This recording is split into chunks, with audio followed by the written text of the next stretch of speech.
जय हिंद। स्वागत है आपका गुप्ता जी जामो यूट्यूब चैनल पे। आज की क्लास में हम देखेंगे भारत के प्रमुख ऐतिहासिक स्थल। तो उसमें आपको पहले है मोहनजोदड़ो, जो कि अब वर्तमान में पाकिस्तान में पड़ता है। यहाँ पे आप देख सकते हैं मोहनजोदड़ो को। मोहनजोदड़ो का शाब्दिक अर्थ होता है मृतकों का टीला। मृतकों का टीला। इसे सिंध का नखलिस्तान या सिंध का बाग भी कहते हैं। मोहनजोदड़ो सिंध प्रांत के लड़काना जिले पाकिस्तान में, जो कि वर्तमान पाकिस्तान में है, में सिंधु नदी के तट पर स्थित है। इसकी सर्वप्रथम खोज राखल दास बनर्जी ने 1922 में की थी। मोहनजोदड़ो का सबसे महत्वपूर्ण सार्वजनिक स्थल है विशाल स्नानागार, जिसका जलाशय दुर्ग के टीलों में है। जबकि मोहनजोदड़ो की सबसे बड़ी इमारत विशाल अन्नागार है, जो 45.71 मीटर लंबा और 15.23 मीटर चौड़ा है। यहाँ अनेक अन्य सार्वजनिक भवन स्थित थे, जिसमें महाविद्यालय भवन, सभा भवन प्रमुख है। मोहनजोदड़ो से प्राप्त अन्य पुरातात्विक साक्ष्यों में नृत्यरत नारी की कांस्य मूर्ति, मुद्रा पर अंकित पशुपतिनाथ शिव, गीली मिट्टी पर कपड़े का साक्ष्य मिला है। उसके बाद है अहमदनगर। अहमदनगर जो है वो महाराष्ट्र में पड़ता है।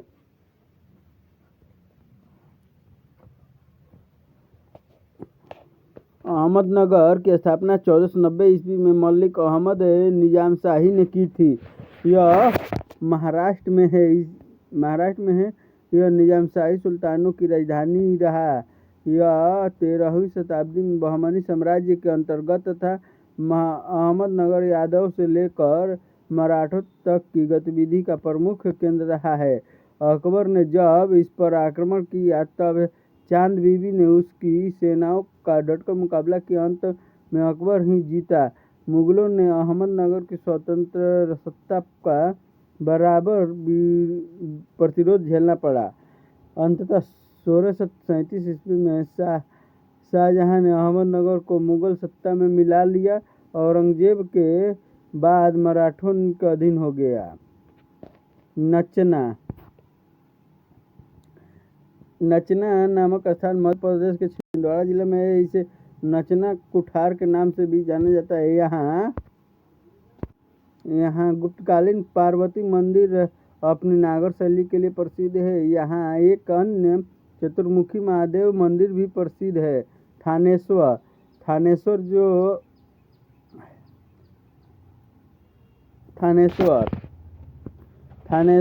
वर्तमान में अंबाला एवं करनाल के मध्य स्थित है। संस्कृत साहित्य विशेषकर हर्षचरित में थानेश्वर का बृहद उल्लेख मिलता है। यह नगर सरस्वती तथा बृहस्पति नदी के मध्य बसा हुआ है। इसे ब्रह्मावर्त क्षेत्र का केंद्र बिंदु माना जाता है। आर्यों ने सबसे पहले यहीं निवास किया था। 6वीं शताब्दी के उत्तरार्ध में थानेश्वर पुष्यभूति वंश के शासकों की राजधानी बना था। पुष्यभूति शासक प्रभाकर वर्धन ने थानेश्वर को मालवा, उत्तर पश्चिम पंजाब एवं राजपूताना का केंद्रीय नगर बनाया। 1014 ईस्वी में थानेश्वर पर महमूद गजनवी ने आक्रमण कर दिया। यहाँ स्थित पवित्र चक्र स्वामी मंदिर को नष्ट कर दिया। तृतीय मराठा युद्ध के पश्चात यह ब्रिटिश साम्राज्य के अंतर्गत आ गया। बनवाली यह हरियाणा के हिसार जिले में स्थित है। इस स्थल का उत्खनन 1973 ईस्वी में R.S. बिष्ट ने करवाया था। यहाँ से प्राग के हड़प्पा और हड़प्पा दोनों संस्कृतियों के साक्ष्य मिले हैं। उत्खनन के दौरान यहाँ से हल की आकृति का खिलौना, तीर, सरसों, जौ के ढेर तथा मनके मातृ देवी की मूर्तियां, तांबे के बाण आदि भी प्राप्त हुए हैं। चेदी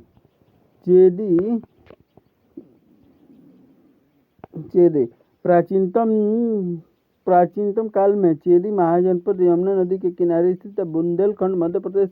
इसकी सीमा कुरु महाजनपद के साथ जुड़ी हुई थी। इसकी राजधानी सोतथीवती या शक्तिमती या सुक्तिमती थी।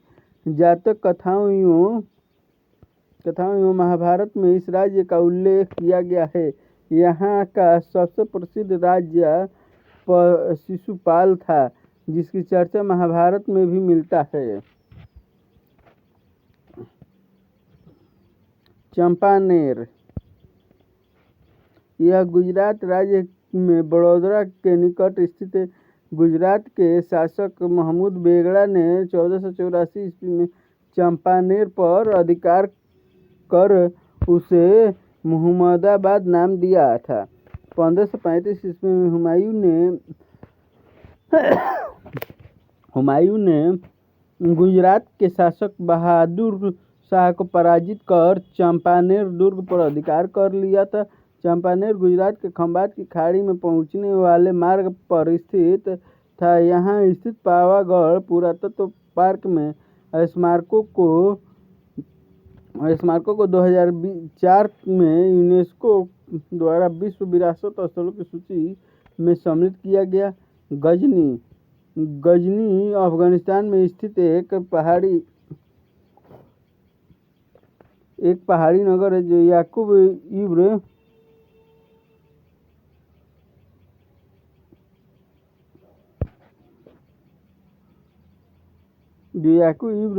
लेस नामक एक अरबी व्यक्ति द्वारा स्थापित किया गया था।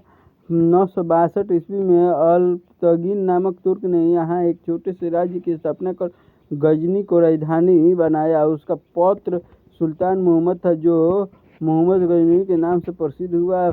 इसी मुहम्मद गजनवी ने 1000 ईस्वी से 1027 ईस्वी तक भारत पर 17 बार आक्रमण किए। गजनवी व्यापारिक केंद्र तथा बड़े बड़े भवनों, चौड़ी सड़कों और संग्रहालयों से परिपूर्ण था।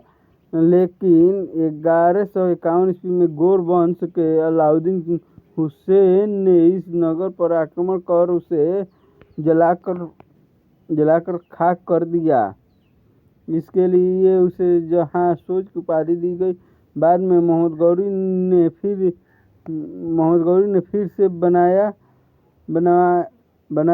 1739 ईस्वी में नादिर शाह ने गजनवी पर अधिकार कर लिया।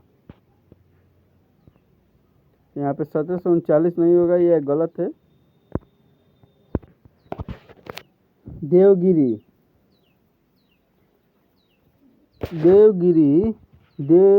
की स्थापना दक्षिण भारत के यादव वंशीय शासक भीलम चतुर्थ ने महाराष्ट्र में की थी। सल्तनत काल में अलाउद्दीन खिलजी ने यहाँ के शासक रामचंद्र देव को हराकर इस नगर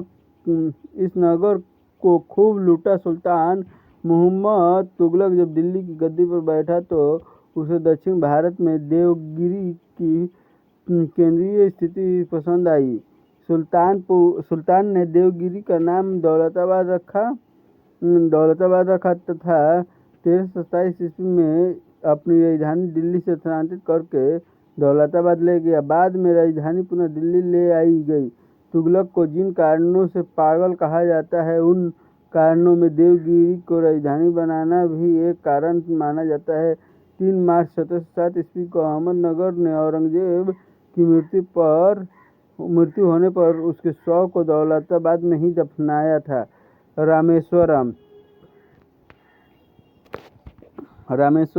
रामेश्वरम हिंदुओं का एक पवित्र तीर्थस्थल है। यह तमिलनाडु के रामनाथपुरम जिले में स्थित है। यह तीर्थ हिंदुओं के 4 धामों में से एक है। आशा है कि 4 धामों में से एक है। इसके अलावा यहाँ स्थापित शिवलिंग 12 द्वार 10 ज्योतिर्लिंग में से एक माना जाता है। रामेश्वरम चेन्नई से लगभग 450 मील दक्षिण पूर्व में स्थित है। यह हिंद महासागर और बंगाल की खाड़ी के चारों ओर से घिरा हुआ सुंदर शंख आकार का एक द्वीप है। यहाँ भगवान राम ने लंका पर चढ़ाई करने से पूर्व पत्थरों की एक सेतु का निर्माण करवाया था, जिस पर चलकर वानर सेना लंका पहुंची थी। यहाँ यहाँ के मंदिर का गलियारा विश्व के मंदिरों का सबसे लंबा गलियारा है।